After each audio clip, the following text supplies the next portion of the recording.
have come from somewhere else, but this is where we found ourselves.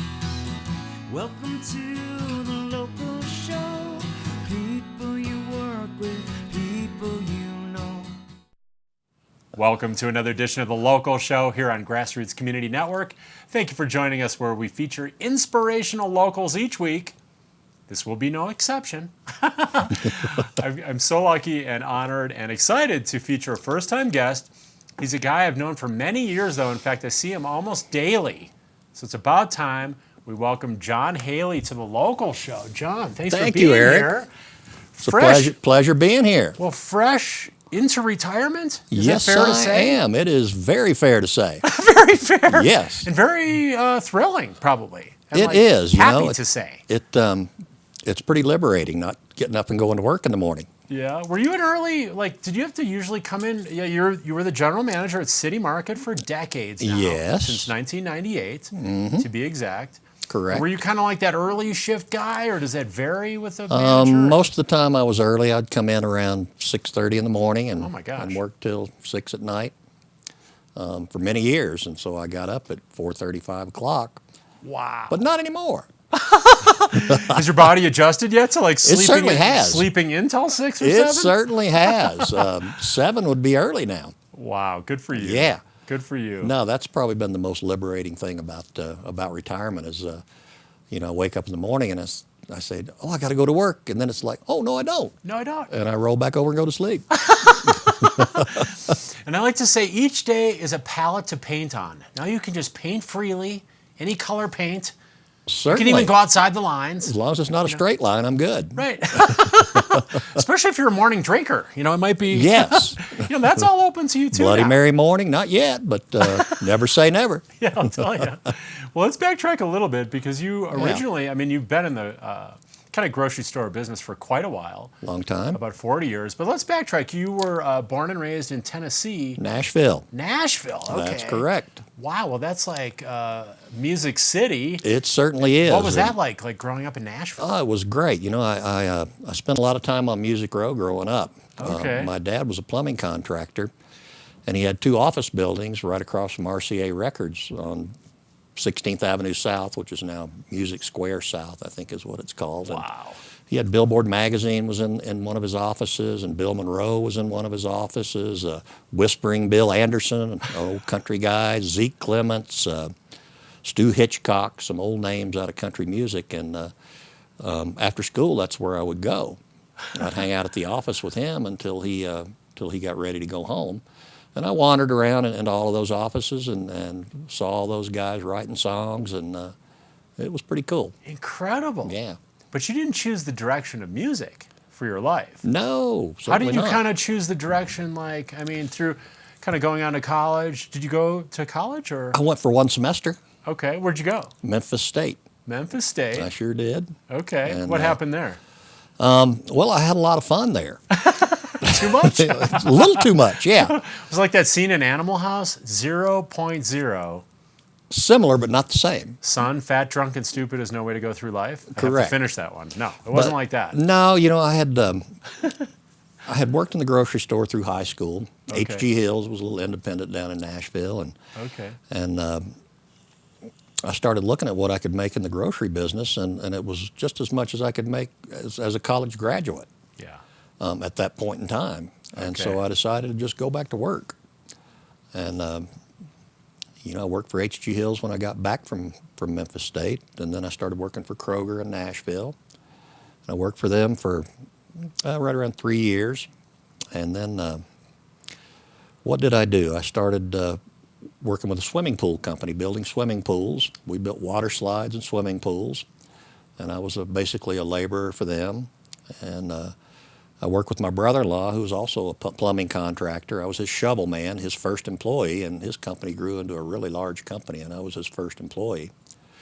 And I took off down to Florida for a winter and stayed with my folks down there. They lived in Deerfield Beach. And I waxed cars for a winter, just the people in his condo building, and kind of just bummed around. And then I went to Denver in '79, I guess. And I started working for King Soopers down in Denver. Okay. They hired me as a seasonal produce worker. So I did that for the summer, and that job ended at the end of the summer, and I went back down to Florida, waxed cars again, and came up again the next summer and did the same thing for King's. And I had one of my cousins was living in Basalt below Eve Dove's house. I don't know if you remember her or not. I don't think so. She was a local character, and I don't know if she's still around or not, but lived there for a little while, and then I was working for for City Market in Basalt, in the old store in Basalt. Okay. And Tony Welgus hired me as a bag boy down there. Right. And Tony's a good friend. yeah, Tony's a great guy.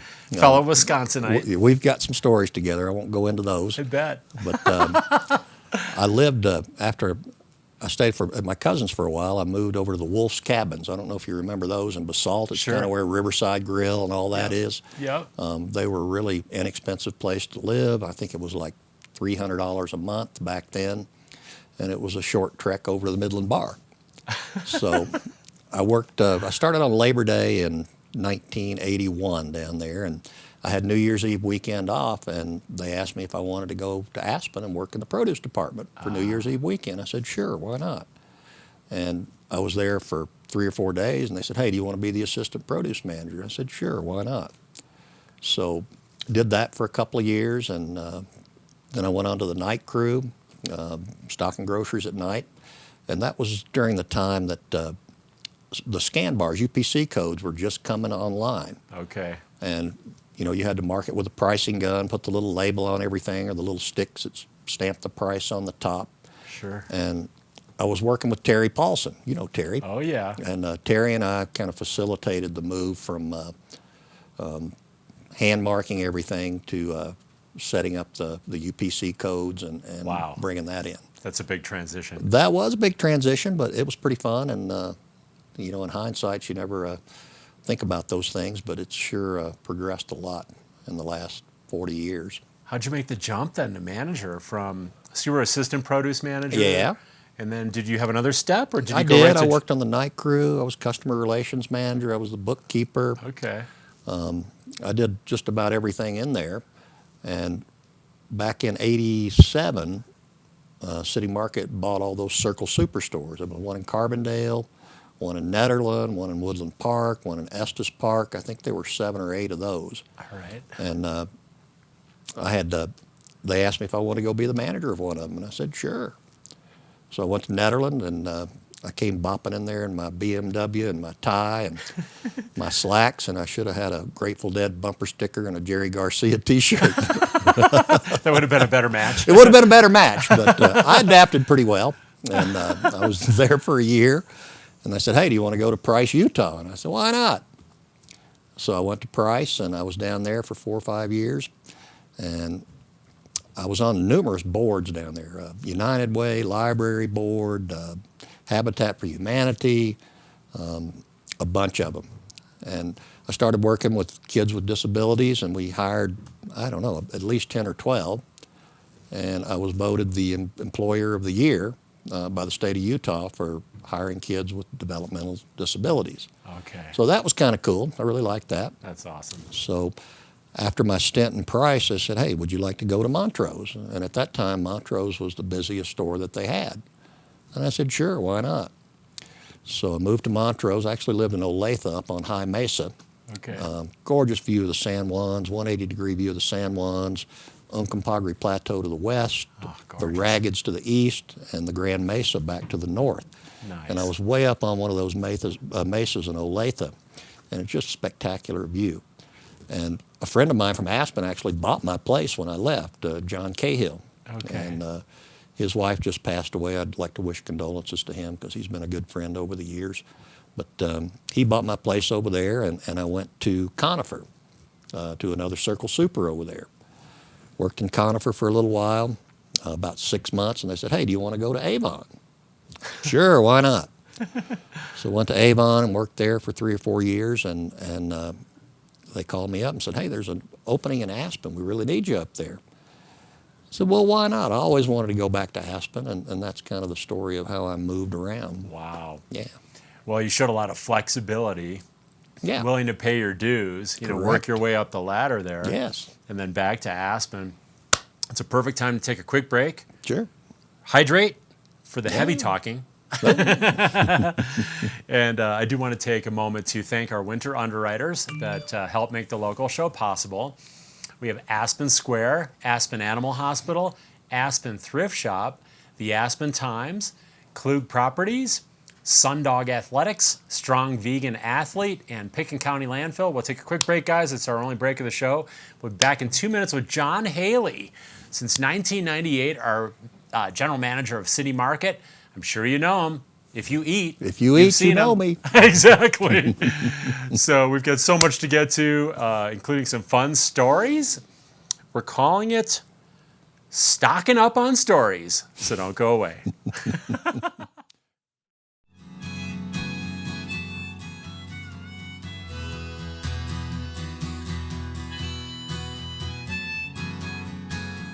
Aspen Times, telling the stories that matter since 1881, is committed to local prep sports, arts, and entertainment coverage.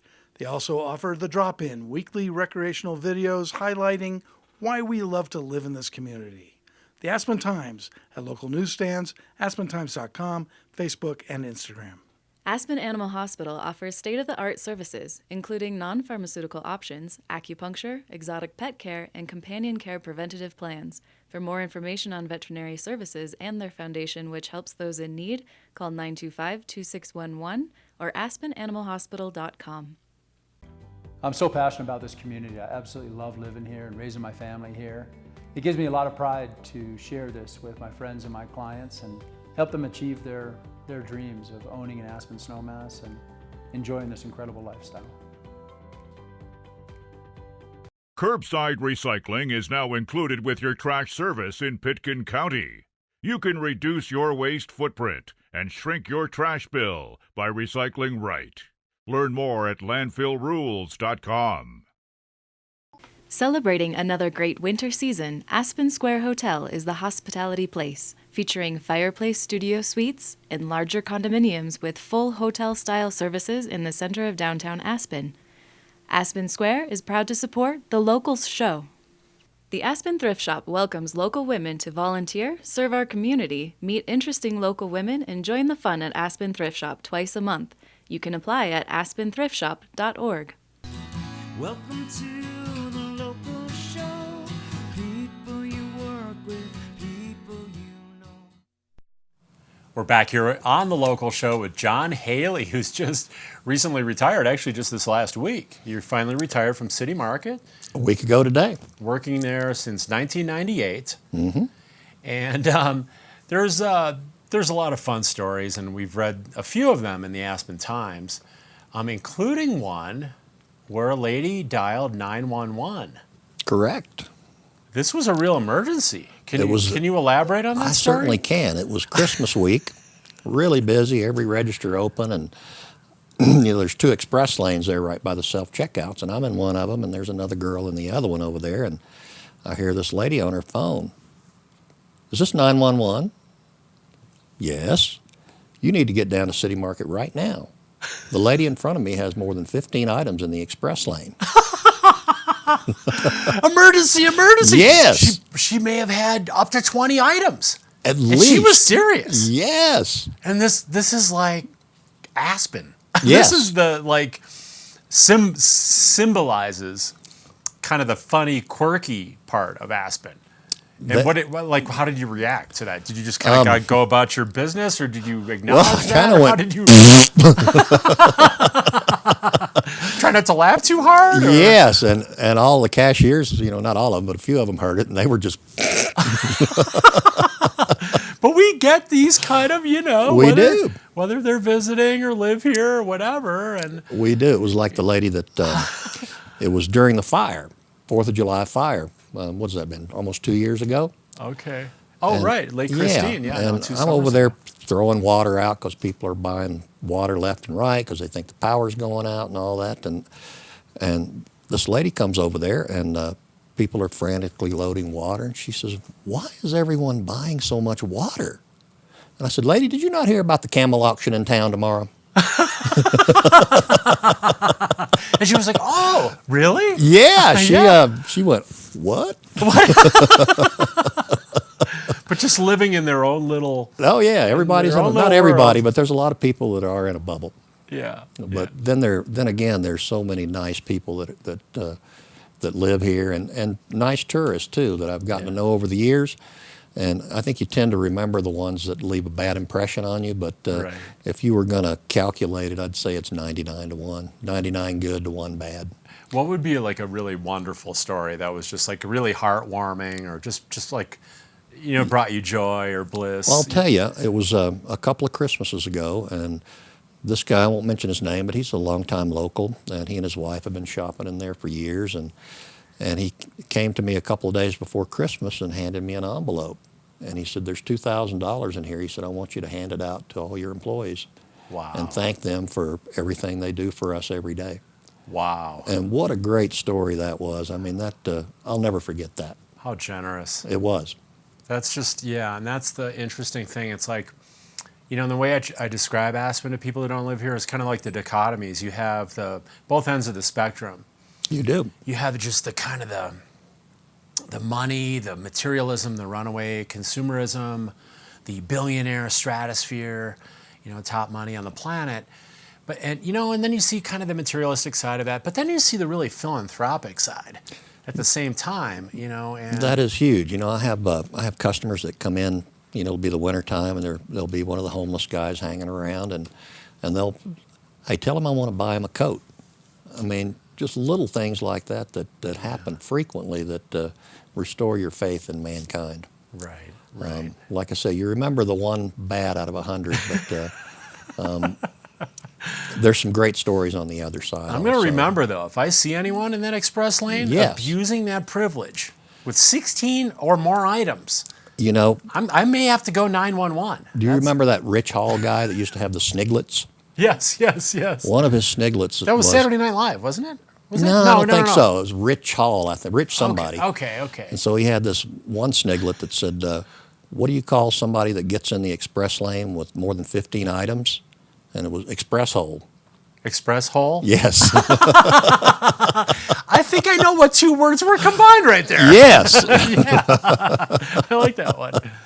I have a couple too, but I don't know if I can mention them right now. Yeah, that was probably borderline, but I like that. And you've also run into a lot of your fair share of celebrities. Certainly. Including one of my favorite all-time, Brett Favre. Brett Favre was in there late fall, probably end of October, and early in the morning, about 7:30, and he was getting breakfast for his kids, and one of the guys that worked at the butcher's block that also had worked for me for a while is a huge Green Bay fan from Wisconsin, just like you. Oh, the shorter kid with blonde hair. David, right? Yes. Yes, I know who he is. And so David stopped him and said, "Hey, are you Brett Favre? Can I get my picture taken with you?" And he said, "Sure." And David got his picture taken, and I started talking to him. We were both talking to him, and just a real down-to-earth guy, talking about the outdoors and how he loved it up here.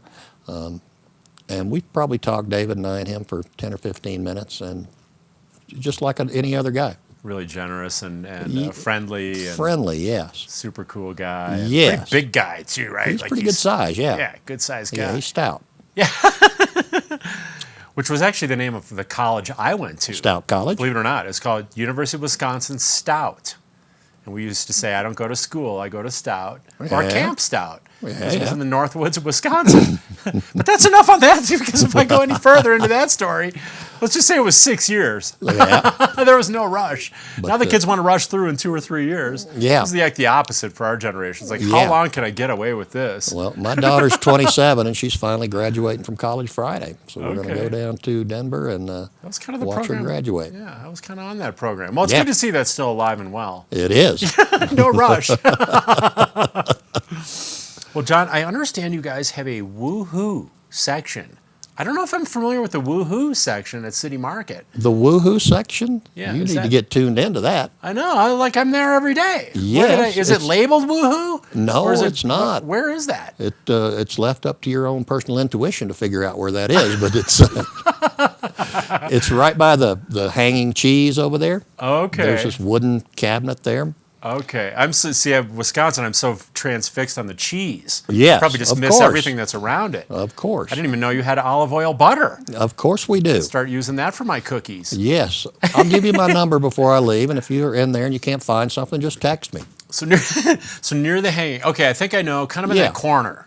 Yeah. Around the corner from the eggs are here. Yes, the eggs are here. Okay. The cheese is here. It's right there on the corner. Okay. But it's just things that overstocked items, and typically you get on every shipment 5 or 6 cases of items that you really don't have. Okay. There's no place to put them, so we just mark them down and put them over there. Okay. And the meat, we mark most of that down in line. There's a little section over there. Okay. And the milk, they had a really good program for milk. When it gets to within 7 days of the expiration date, you mark it down. So when you get it home, it's got at least 7 days on it. Which is a little tip there. Yeah, I'm into marked down milk, although now I'm moving into the soy milk. And Yes. the organic soy milk. And Yes. let's talk a little bit about that because, I mean, working with food for so long, do you have any strong feelings about like organic versus non-organic or healthier, food choices, or what are your thoughts on those things? Well, I know it's leaning towards more healthier choices. Personally, sometimes I'll eat organic, but I'm not consumed by the organic craze yet.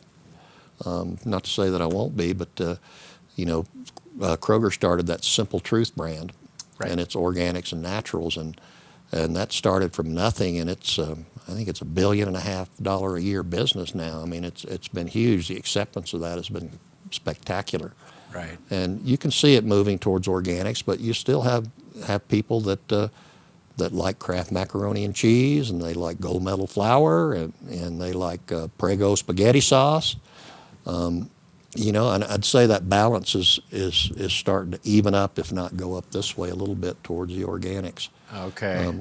10 years ago, there weren't a lot of people buying organics, but that's changed drastically, and I think it's because it's getting more affordable, and more people are growing it, and it's a good thing.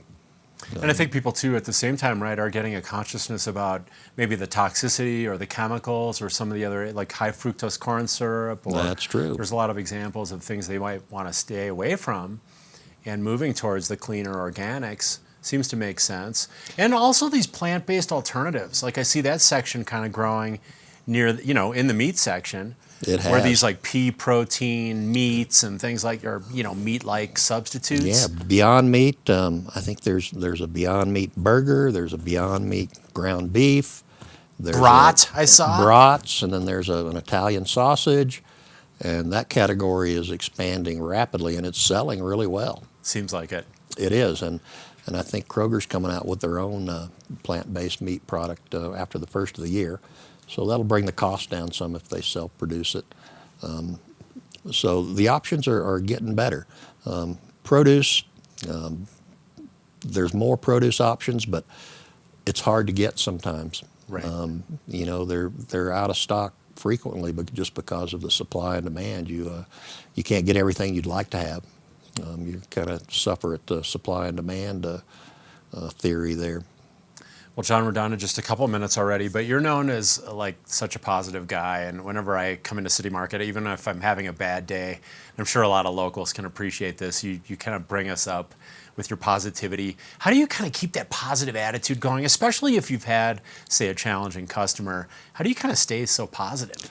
I've always been a positive person, and I like to help people. That's one of the things that is fun for me.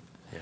And when you can brighten up somebody's day just by saying hello or asking them how they are, and maybe they're having a bad day, and you say something that kind of gets them out of a funk, and staying positive was never a chore for me. It was something that came natural, that I really enjoyed. So you've always kind of been a positive always since childhood on since up. Since childhood, yes. And really get that enjoyment from the social part of the yes. business. I mean, helping people is one of the most fulfilling things in my life. So how are you going to keep doing that now into retirement? Do you have some avenues for that kind of I do. social element? I have some ladies I shop for. One of them's 98. Okay. Josephine DeLensick, her family's been around here for years. Her house was built in 1881. They're up by 1A. Yeah. The DeLensicks. They called me today to bring some groceries up to them, so I'm going to shop for them tomorrow and bring groceries up for them. Probably do some volunteer work at the church. Okay. St. Mary's, I go there every Sunday. And I love St. Mary's. Yes, I mean, they did a remodel. It's gorgeous. But, little things like that. I don't want to get committed to anything that's real time consuming at this point. But I want to take a little time off and relax and recharge, which I found that real easy to do. But, after the first of the year, I'll probably be looking to do something. Yeah, maybe a little travel on your bucket list and yeah, things like that. Well, I don't have anything really on the bucket list, but I have some places that I am going to. San Diego, New Orleans for Jazz Fest, St. George Island down in Florida to do a little fishing, Nashville in July. Okay. So I've got some mini trips planned, nothing for a month or two, but I really like Aspen. I mean, when you come back from vacation and you come back to Aspen, it's like, man, I'm so lucky I live here. Yeah. And I really feel that way. Well, we're out of time. I thank you for your time. Thank you, Did Erik. you have fun on the show? Yes, I had a blast. Thank you so much for all you've done over so many years here in Aspen. You've brightened up many of our days. I have just a small token, Thank you. my cookies and a little gift from Obermeyer. Thank you so much. It's been a pleasure, and I'd like to thank all the customers and friends and employees over the years that have made my life better. Thanks so much, John. Thank you. And thank you guys for watching this week on The Local Show. Aspen Times, telling the stories that matter since 1881, is committed to local prep sports, arts, and entertainment coverage. They also offer The Drop-In, weekly recreational videos highlighting why we love to live in this community. The Aspen Times at local newsstands, aspentimes.com, Facebook, and Instagram. Strong Vegan Athlete offers wellness consulting, personal training, and online training. Owner and trainer Ed Troy focuses on safety, balance-oriented agility, and mobility for optimum wellness and to be in life. More at strongveganathlete.com.